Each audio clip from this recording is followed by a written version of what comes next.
life is not always easy.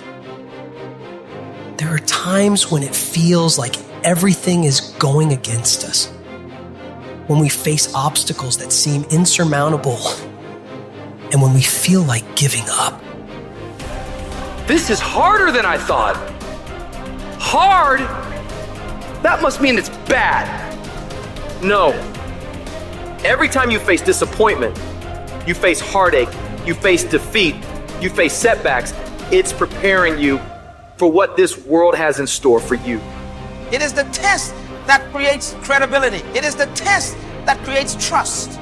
So if you're going through a bankruptcy moment, that's your test of being trusted. In other words, you never think that a crisis comes to conclude your life. It comes to give credibility to your life.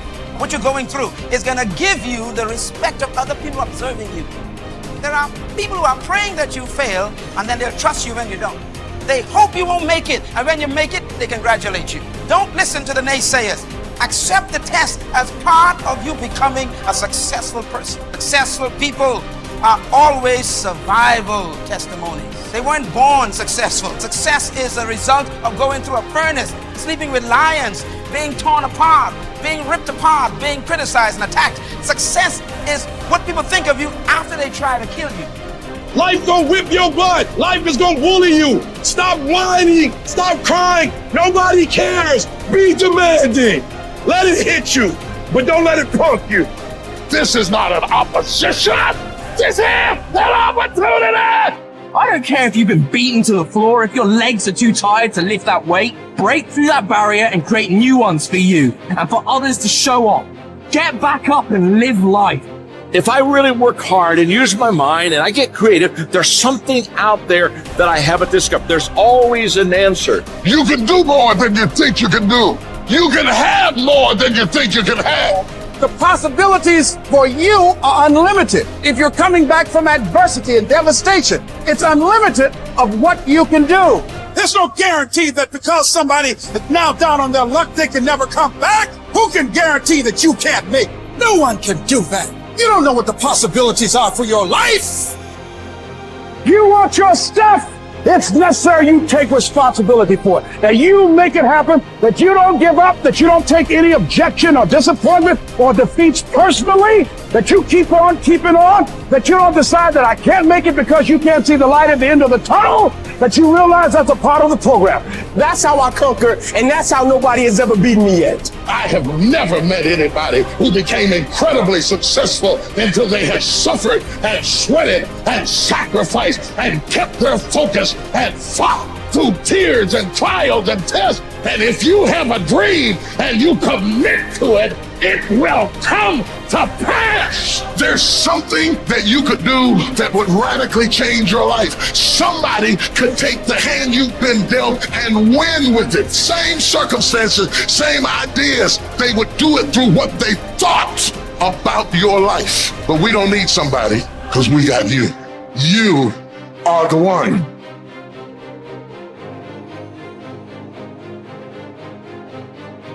Remember then, that if you think the things which are by nature slavish to be free, and the things which are in the power of others to be your own, you will be hindered, you will lament, you will be disturbed, you will blame both gods and men. But if you think that only which is your own to be your own, and if you think that what is another's as it really is belongs to another, no man will ever compel you, no man will hinder you. You will never blame any man. You will accuse no man. You will do nothing involuntarily, against your will. No man will harm you. You will have no enemy, for you will not suffer any harm. Now is the time to get serious about living your ideals. How long can you afford to put off who you really want to be? Your nobler self cannot wait any longer. Put your principles into practice. Now, stop the excuses and the procrastination. This is your life. You aren't a child anymore.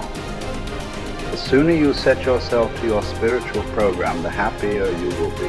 The longer you wait, the more you'll be vulnerable to mediocrity and feel filled with shame and regret, because you know you are capable of better. From this instant on, Vow to stop disappointing yourself. Separate yourself from the mob. Decide to be extraordinary and do what you need to do. Now. Never depend on the admiration of others. There is no strength in it. Personal merit cannot be derived from an external source. It is not to be found in your personal associations, nor can it be found in the regard of other people. It is a fact of life that other people, even people who love you, will not necessarily agree with your ideas, understand you, or share your enthusiasms. Grow up. Who cares what other people think about you? Caretake this moment. Immerse yourself in its particulars. Respond to this person, this challenge, this deed. Quit the evasions. Stop giving yourself needless trouble. It is time to really live, to fully inhabit the situation you happen to be in now. You are not some disinterested bystander. Participate. Exert yourself. It was Benjamin Disraeli. He says, nothing can resist the will of a people that will stake even their existence on the extent of their purpose for good. That when you dedicate your life to something, you bring on some powers in the universe that works through you to bring about changes that you would never ever know unless you have dedicated yourself.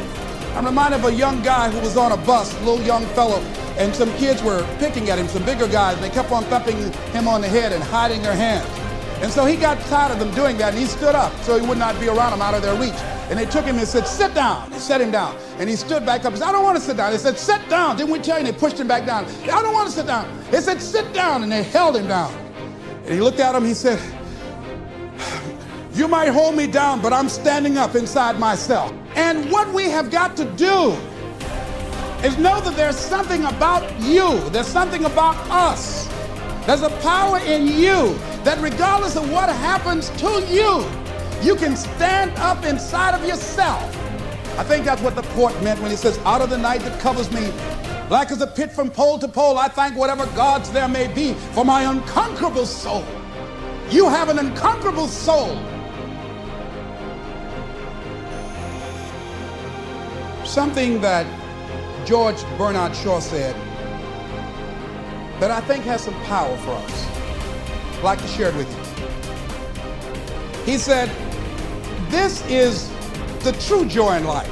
And one of the things that he said, and I loved when he talked about man and Superman, he said that we should establish a tribunal where people would be required to come once a year to give a reason why they should be permitted to go on living for the next year. Can you imagine all the do-nothings? Hopping from one foot to the other, trying to give some justification why they should be allowed to live for the next year?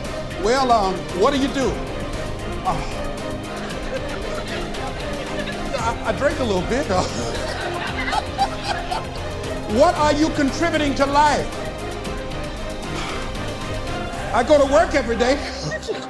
No, are you making a difference in the universe? Why should we allow you to continue to occupy this space? Can I come back to that one? This is a true joy in life. The being used for a purpose recognized by yourself as a mighty one. Being a force of nature instead of a feverish, selfish little clod of ailments and grievances, complaining that the world will not devote itself to making you happy. I am of the opinion, George Bernard Shaw goes on to say, that my life belongs to the whole community. And as long as I live, it is my privilege to do for it whatever I can. I want to be thoroughly used up when I die. For the harder I work, the more I live. I rejoice in life for its own sake. Life is no brief candle for me. It is a sort of splendid torch which I've got a hold of for the moment. And I want to make it burn as brightly as possible before handing it on to future generations.